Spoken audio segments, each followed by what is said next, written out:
நண்பா, இது உங்கள் நேதாஜிஸ் குக்கிங் சேனல். இந்த வீடியோவில் என்ன பார்க்க போறேன்னா, உளுத்தம் பருப்பு, பைத்தம் பருப்பு வைத்து எப்படி சுவையான, ஹெல்த்தியான, ஈஸியான அல்வா எப்படி செய்யுதுன்னு வீடியோக்குள்ள போகலாம். இந்த வீடியோ பிடிச்சிருந்தா ஷேர் பண்ண நண்பா. மக வீடியோக்குள்ள போகலாம். ஒரு கனமான பாத்திரத்தில் உளுத்தம் பருப்பு ஒரு கப், அது புனிதமாக பருத்து கொள்ளவும்.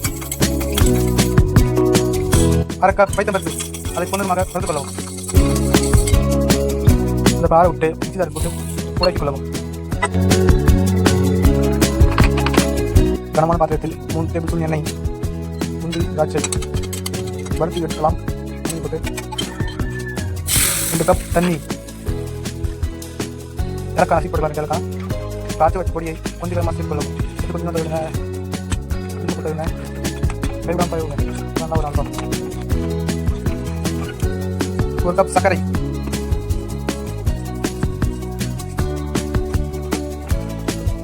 சுத்தமான நல்லெண்ணெய் தேக்கரண்டி சேர்த்து கொண்டு நல்லா கலரவும்.